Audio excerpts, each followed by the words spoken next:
Hey guys, it's Cheryl Banks coming at you live from Missouri City, Texas. I'm so excited that I've started this new YouTube channel and I just want to share my life and hopefully I'm an inspiration to you maybe. Today I'm going to be talking about relationships. I am just going to tell you a little bit about my marriage. I have been married to my wonderful husband for it will be 29 years in May. Of course, I was a child bride, obviously, right? Prior to marriage, I grew up kind of in the hood. It was the Three Stooges, me, my brother, and my mother. And if you listen to my first video, you know I was a latchkey kid. So that means basically after school, my brother and I would lock up in the house and we couldn't leave unless it was on fire or nobody could come in, not even my grandmother until my mom came home. Very strong-willed, opinionated woman, my mother. And it was her way or the highway. No, it was just her way. You have a mom like that? You know a mom like that? So we were literally scared of my mom until middle school. I mean, literally. She says we weren't because she said we were bad and all of that. So anyway, if you go to my family events like Christmases and things like that, men are kind of an endangered species. You don't really see them at our events. We were really good at getting them, but we were no good at keeping them. Now, I was young. This is just my observation of all of these fabulous divas, these strong, opinionated women, so it would be very few men, and you might see them one year, but didn't really duplicate. They didn't really come back. So my prayer, since I was a very little girl, this is where this all came from. My prayer was that I would have a good father for my children. Now, I didn't have kids. I was very young, but my dad wasn't in the picture. And I would see him, once or twice a year, he would pop up and my mom would tell me how awful he was. She would tell me, me and my brother, he was sorry, he was no good. So I kind of grew up like that. And since there were no men in the picture and nobody speaking well of men, I didn't trust men at all. Didn't trust them. My mom would say, once the mystery's gone, they're history. And, as far as I was concerned, that was right, because that's what's going on in my life. So I decided, oh my gosh, I'm one of those girls. I went to church, and I every time they opened the altar, I would join church. I would, invite God into my heart again, just in case it didn't take the first 10 times. So I would always pray for God to send a good father for my children because I wanted that relationship. And you know what? He did. I met my husband. He was actually playing with the Oilers, and it was a fluke. A girlfriend dated his roommate, and we went over there to take her sick boyfriend something, and my husband happened to be there, and he was not my type at all. Not my type. You know how you have a type?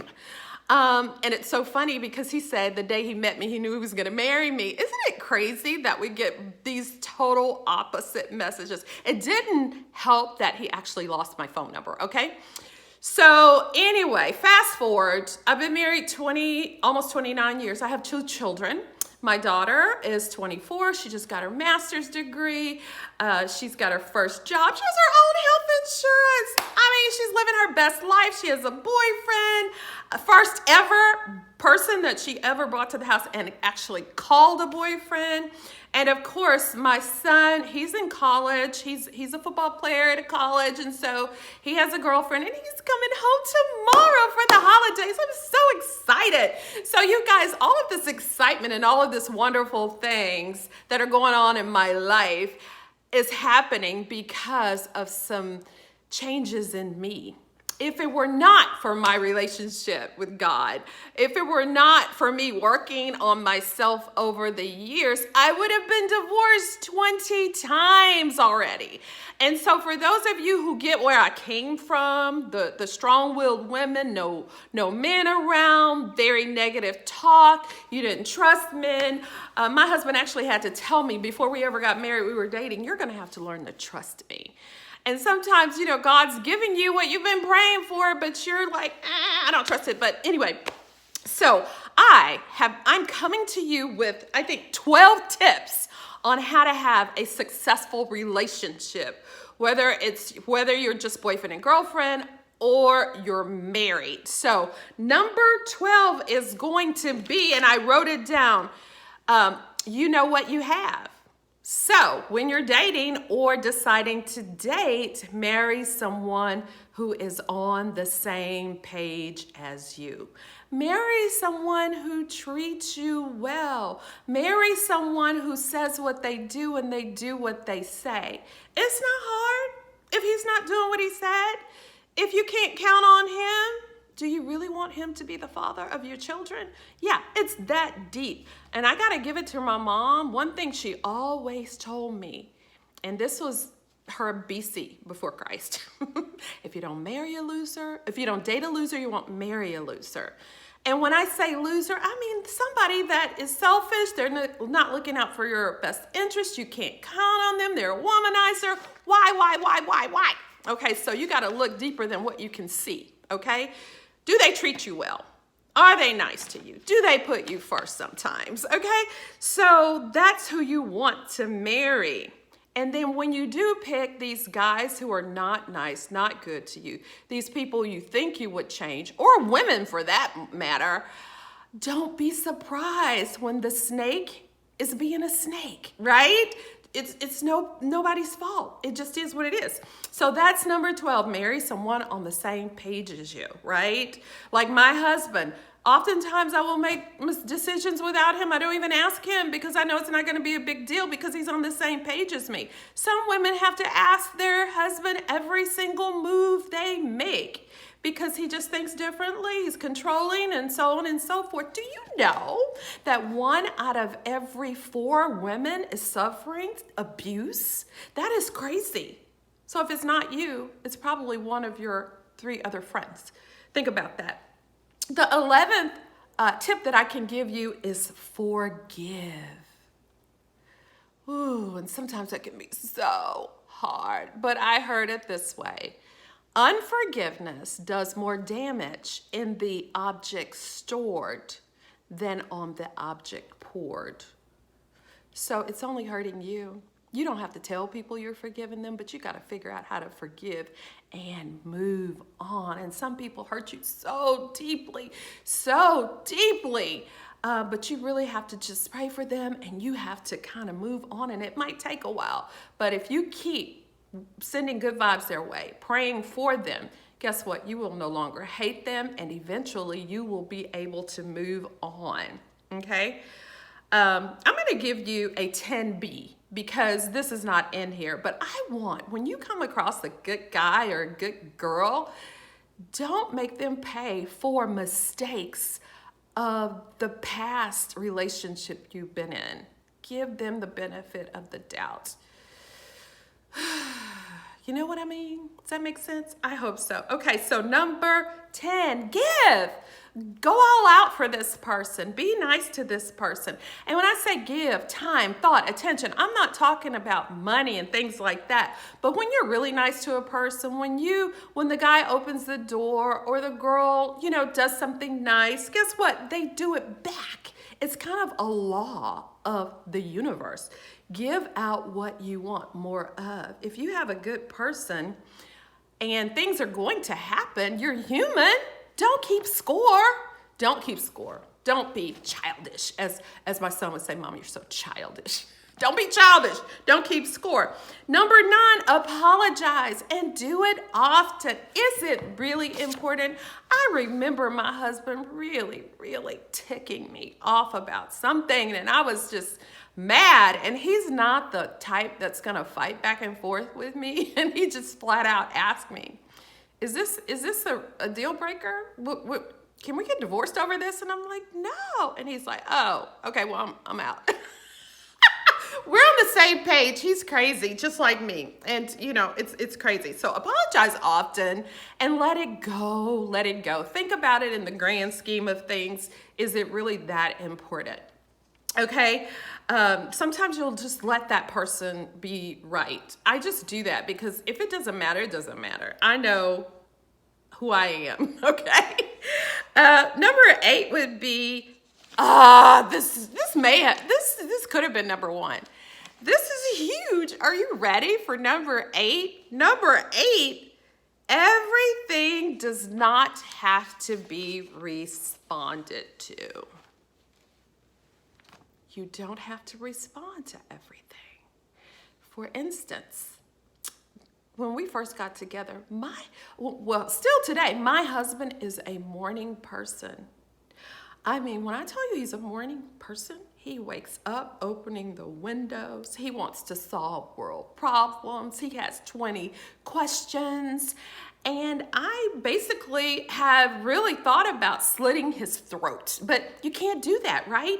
So I have had to change because I'm not going to change him. And I'm just going to be, I can tell you when we were new together, I would just go off on him in the morning. He's like, morning sunshine, morning glory. What's your story? Get up, you're burning daylight. And I haven't even had coffee. And y'all don't even understand. At nighttime, I'm ready to talk. I'm ready to solve world problems. And he is comatose. Okay, so it's so funny how different you can be, but you can still make it work out for sure. So definitely, when they're annoying you, just be grateful. Default to gratitude. Default to gratitude. Everything does not have to be responded to. When you're in a relationship, there are going to be plenty of times when they're making you angry. They put their socks on the floor. They did this or that. So what I do is I think of all the reasons that my husband's a good man, all the reasons that I'm blessed because of him. I think about all of the women who would love having a man just like mine. I think about the prayers I prayed as a kid for a good husband and a good father for my children. And once I go through all of that, I'm happy again. He's awesome. He's amazing. And that's me working on me. Because you really can't control other people. You can only control you. That's a life lesson. I was in the store the other day. I was in line, and this kid was going berserk, crazy. There was all sorts of chaos happening, and I just decided in my mind, rather than get angry, irritated, annoyed, ask for the manager, I decided to check out. I looked down at my phone and did other things, went on Facebook or whatever I did, and so I removed myself mentally from the situation. Sometimes you have to do that. How do you remove? You gotta check out. Sometimes you gotta check out or you're gonna go crazy. So you can't go crazy because you're responsible. I'm a pillar of the community. I cannot be going crazy on people, okay? Okay? I'm a good example. God is working on me. I have to be an example. I have to be an example, right? So every now and then you slip, but it should be an exception, not a rule, okay? So let's go to number 7. Communicate what you like versus what you don't like. Women says, he should have known. Oh, I have a really good friend. Well, I said this, he should have known. Or men are not that deep. They're just not. Most men are just not. I know there's exceptions, but most men are not that deep. I have a friend of mine. If he forgets her birthday, her anniversary, she is upset. He should have remembered. And I'm like, well, now that you know what you know about him, let me just tell you something. My husband has forgotten his own birthday. How am I going to get him to remember my birthday if he doesn't remember his own?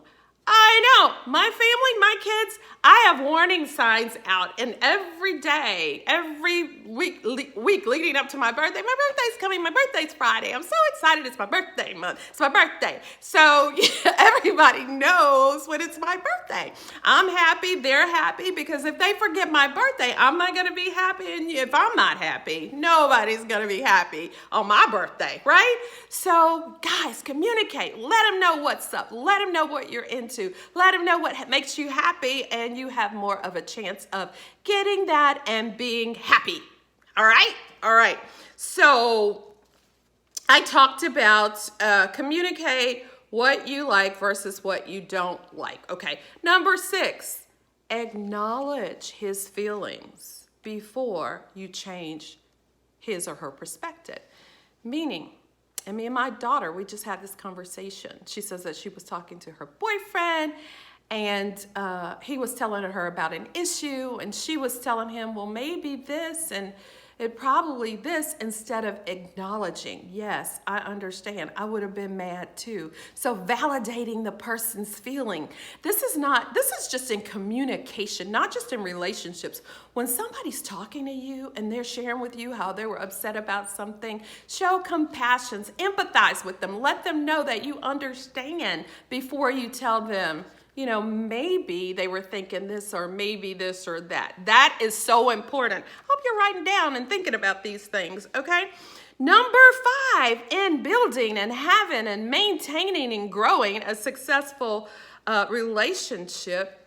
I kind of talked about this a little bit, but I want to do it again. Default to gratefulness when you're pissed off, when you're annoyed. Count your blessings because you have many. You have many. And this is huge. This is huge at work. This is huge at home. This is huge in your relationship. This is huge. Number 4, hang out, just you two, without the phones. Have dinner. Or like my husband and I, we'll go through Home Depot and we're just hanging out. We'll go Home Depot and stop here and there and have lunch and just be with each other. It doesn't have to be a date night. It can be a day date. Y'all just better keep in touch with each other because as we were having children when they were young, it was all about the children, all about the children. And you know what? If it ceased to be about me and him, and we went through a very scary time. We actually separated. And it was mostly me. I was like, this can't be it. There has to be more to life. I got married at the age of 24. I kind of went from my mom's house to his house. And so when we had the kids, they were like elementary school, and it was just, we were like bookends. It was me, the kids, and then him. Whenever we sat, whenever we walked, we lost ourselves, our relationship. So don't let that happen. Spend time with just the two of you. And try not to talk about the kids. If you have kids, try to just talk about other things, do other things. Third thing in having a great, successful relationship, don't let your children manipulate you. Do you have children? If you have parents at home, kids will manipulate you. My kids will come to me for some things and him for some things. They come to me because I'm the easy parent. I really am. It's kind of weird, but if they ask me to do something, I'll be like, yeah, sure. Now, if they ask him, he's going to ask them 10 questions before he says yes or no. Did you clean your room? Did you do your homework? Did you do what I told you? Did you? So they always come to me first unless it's something big. Because in my house, me and my husband, we kind of rule the roost together, but I leave all of the main, big, huge things to him. Probably because I don't want to take responsibility if it doesn't work out. I don't know if that's a selfish thing, but it works for us. He is the man of this house, and I trust him. I believe in him, and I respect him, and I know he's going to make the best decisions for our family. So whenever something huge comes and they know they have to get it through him, they come to me so I can persuade him. So you guys, a united front. You figure out in advance how you're going to handle your children because they are trying to work you. Don't be worked. Don't be a statistic. Don't let them come between you and your partner because that's the most important relationship. If that's rock solid, everything else is going to work out, right? Number 2. Listen, you have 2 ears, 1 mouth. Listen twice as much as you speak, right? Listen to what they want, what they're into. This is a perfect time to listen. This is a giving season, right?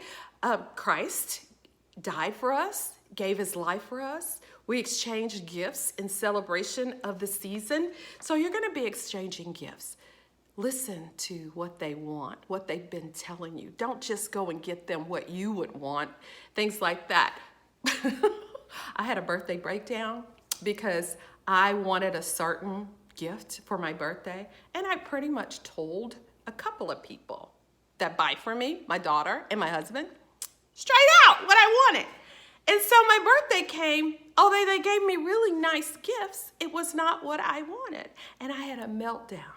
I was like, flowers die. Why do I have these flowers? Chocolate? Didn't I tell you I was on a diet? Why are you buying me chocolate?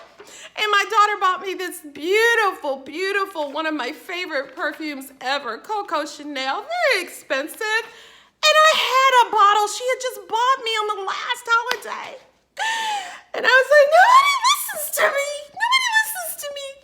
But I always get them exactly what they say. I asked, what do you want? And it may have been months ago. They don't know, but I know exactly what they want. And they're always happy with what they get. So y'all, listen. It goes a long way. Okay, listen to what they like, what they don't like. In the bed, out the bed, whatever. Just listen to people. Okay, I know, I'm kind of dramatic, but that's how I roll. And the number one thing I want you to keep in mind in building a successful relationship is to understand that people who are divorced have the same problems as people who have been married for 20, 30, 40, 50 years. They just choose to work it out. The reason that I am in such a good place in my life with my family right now is because we worked it out. We had major problems. Do not say we separated at one time, but that wasn't the answer. And we forgave, and he forgave me because that was me having the meltdown, and we're together. If you can get over what you see, you think the grass is greener on the other side, but it's not. It's usually painted, and the minute a storm comes, you see how blessed you were. So before you call it quits, make sure you do everything in your power to make it last forever and ever. Y'all remember that song? Oh, I don't even know. Okay. I hope you guys enjoy this as much as I do. I always say party of one. Cheryl Banks, party of one. So leave me a message, comments. Please subscribe to my channel. And you have something good going on that I need to know about, let me know so I can subscribe to you too. All right, go forth and multiply. Love you guys.